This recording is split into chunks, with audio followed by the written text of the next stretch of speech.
En ce point, on vérifie la supériorité de la sensibilité, el-hiss, sur l'intelligence ou la raison, el-aql. Aujourd'hui, dans la vie de ce monde, la sensibilité ou la connaissance immédiate de la réalité principielle est à l'état non manifesté dans l'intelligence, purement théorique que l'on a de cette réalité, alors que l'intelligence ou la compréhension correspondante est manifestée selon le mode théorique de connaissance qui lui est propre au degré individuel. Mais demain, dans la demeure finale, l'on sera dans l'enceinte divine même, et alors, c'est la vision immédiate. Khatibul Ruya, promise à la sensibilité qui se produira. Alors, les regards, el-absar, le verront.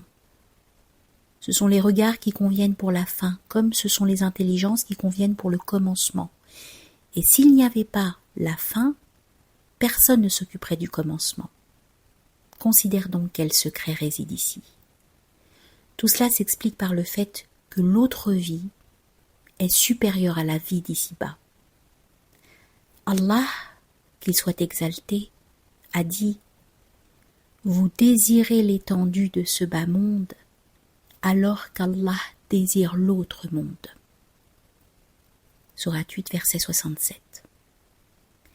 Et l'autre vie est meilleure et permanente. Sourate 87, verset 17. La vie future jouit de la stabilité, alors que ce bas monde est voué à une fin et à l'extinction. Or la stabilité et l'éternité sont incontestablement meilleures et supérieures. Il est certain que la connaissance par Allah, al-ma'rifatu billah, a comme commencement une science, ilm, et comme fin ce qu'on appelle œil, ayn. L'œil de la certitude, aynul yaqin, est supérieur à la science de la certitude, ilmul yaqin. La science humaine est du ressort de l'intelligence théorique, al-aql, alors que l'œil est du domaine de la vue sensible, al-basar. Or la sensibilité est supérieure sous le rapport de la proximité d'avec son objet à l'intelligence théorique, car pendant que celle-ci tend vers lui, l'œil le regarde. Le monde manifesté qui devient non manifesté du non manifesté apparaît dans l'existence d'ici-bas par un retournement qu'impose l'ordre circulaire, universel des états de l'être, selon lequel la fin rejoint le commencement. Mais de ce fait même, ce monde manifesté apparaît ici comme initial, et en même temps conditionné par rapport à ce qu'il comporte à son degré absolu.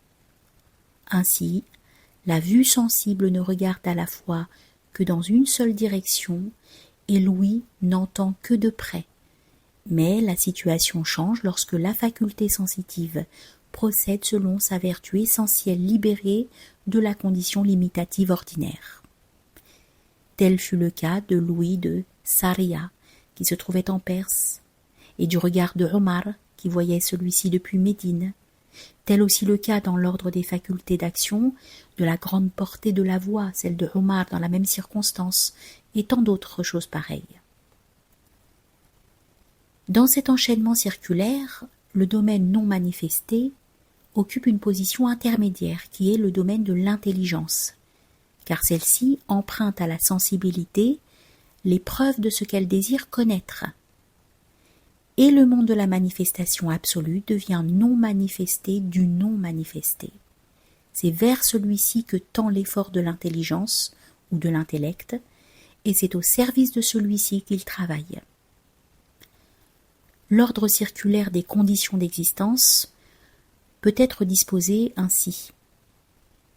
Imaginez un cercle autour duquel tourne le monde de la manifestation conditionnée, le monde non manifesté, le monde de la manifestation absolue.